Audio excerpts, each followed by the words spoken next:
golaha abwaanada hiil dhaqan ee magaalada dhaqanka Soomaaliyeed ayaa habeennimadii xalay gudaha magaalada Qardho ku qabtay kulan halkudhigiisu yahay bulsho baraha doorkaaga. kulankan oo lagu soo bandhigay suugaan kala gedisan ayaa waxaa ka soo qayb galay maamulka waxbarashada, ururada dhalinyarada, qoraayo iyo bulshada qaybaheeda kale. ugu horeynba waxaa daafuray gudoomiyaha waxbarashada degmada Qardho Siciid Maxamed Faahiye oo ku booriyay golaha abwaanada hiil dhaqan inay badiyaan kulamadan miisaan kale ee lagu xoojinayo hidaha iyo dhaqanka Soomaaliyeed. hadday gabay ahaan lahayd, hadday program ahaan lahayd iyo hadday guru ahaan lahaydba meesha maanta meediyu caalamka uu isagu la isku fahmo ama la isku gaaro, la isku gaarsiiyo suugaanta ayaa ahayd oo gabayadii hore la akhriyo oo suugaanta dib loo fiiriyo. waayo maanta waxa moodaa in af Soomaali cusub samaysmaayo oo kuwii hore erayo badan ay dhumayaan. golaha abwaanada hiil dhaqan ayaa goobta ku soo bandhigay suugaan dhagaha dadweynaha aad u soo jiidatay isla markaana salka ku haystay xigmadda eebbe ku manaystay. bay ka koobantaa afarta waxa kamid ah waa gabaygii, geeraarkii, masafadii iyo jiiftadii waxa la isku yiraahdaa maanso geed baa la isku yiraahdaa. maanso geed soo qabo marka waxa soo qabataa gabay, waxa soo qabataa maanso geedii mar hadduu afar ay noqotay waxa soo qabataa haddii la kuuray gabayga iga soo reeb, gabayga soo qabo oo gabaygu waxa weeye waa boqorka suugaanta si gaara maansada oo afarta ah asaga wuxuu yahay taashku isagu saaran yahay, gabaygu saaran yahay. asaaski iyo ma aragtay xilligii la asaasay kooxdan halabuurka ee hiil dhaqan. kooxdan halabuurka ee hiil dhaqan ugu horeyn waxa dhidibada loo taagay markii ay taariikhdu ahayd 24 bishii Agoosto sanadkii hadda dhamaaday ee 2017. maadaama magaalada Qardho oo magaalada dhaqanka ayna tahay waxa la yidhi magaaladu kuma maarmi karto koox maaragtay dhalinyaro ah oo maaragtay kor u qaada oo dardar gelisa hidaha iyo dhaqanka. sidoo kale anigu waxaan soo jeedin lahaa maadaama ay tahay magaalada Qardho magaaladii maaragtay dhaqanka in magaalada loo dhiso madxaf weyn oo wixii hidaha iyo dhaqanka. bismillaahir rahmaanir rahiim. hoyaalay hoyaalay hoyaalay hoyaalay hoyaalay hoyaalay hoye dhoofiyo tahriibay galeen dhalinyarteeniye siday dhimirka beeleen hadday wada dhaqaaqeen dhalanteed kanoo muuqday bay dhab u maalayeen.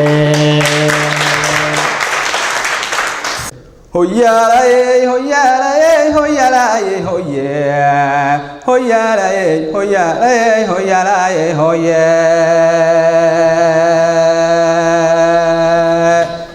nagayow daw gabaaya la dejiyay labtada adiga u daadegay duxdii naga daabulnayde dogoon hadal madeeqe haddaa dirka ka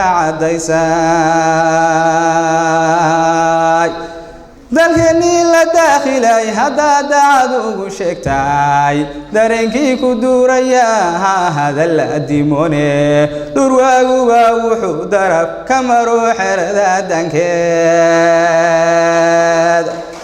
dacalada wuxuu kagaaciyo dib uga laabtaba degsiimada hadduu diriix ku jiro waa ka di'dayaye dunya dagaan ma waayiyo ardaa doqoni jiftay. hibadheeriyo lagu dhashiyo dhaxal galweyaane gabayguna dhismuu leeyahayo xerar loo dhigo.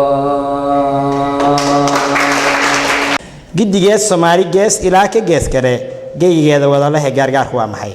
xuduudaha la goosiyo gooni sheegad maan garan waa su'aal gu weynee maxaa la isu garayaa. haadkii lalaya hankaagu inuu la duulo ayaan kugu raacay luule naftaydu lihiin ku raacday kolkaan leylkii socdaalka kolkaan laamiga dhex qaadnay kolkaan erey libin iraahday kolkaan adiguna u luuqday kolkaan ciyow kala lib dhoonnay kolkuu ruux waliba liilka dhankiisa wanaag lifaaqay adigu fiidkii lugaysay. dhalinyarada aqoon-yahanka ayayna dhankooda codsaday in la dhiirigeliyo lagana faa'iideysto abwaanada Soomaaliyeed. dhaqankeena in loo hiilinayo alxamdulillaah meeshii uu marayay uu kor u sii siyaadayo loona taagan yahay dad badan ay ka shaqeynayaan. suudaantaas ayaa waxa weeyaan la isugu gabi jiray gobonimada aragteen iyo midnimada aragteen oo dalka Soomaaliya maanta uu ku fadhiyo waxa wax lagu gudbin jiray waxay ahayd murtibay ahayd waxa layna ka rabaa inaga haddaan shacabka nahay hal mid baa layna ka rabaa inaan awaaniinta taageerno oo gacan siino oo maskaxda ka taageerno oo caqliga ka taageerno aqoonta ku taageerno baa layna ka rabaa ilaahay uu ka uumay qof walbana wuxuu ku dhaqmin karaa oo ilaahay ugu talagalay meeshu ku uumay oo ah ciidu joogay buu yahay sababta iyada minha nuciidukum wa minha nukhrijukum wa minha nuciidukum ayadis taaratan ukhra marka iyadii baana laga abuuray iyadaana ku dhaqmin karnaa qodo waxa kaliya ee aan ku dhalin karno maslaxad ee aan farta ugu fiiqin karno waxyaalaha ragaadiyay dareenkaasna waxaan u maleynayaa dhalinyarta meesha fadhida waa ila qabtaan waana mahadsantihiin dhammaantiin aadan cabdullaahi dagaarshe Somali News TV magaalada Qardho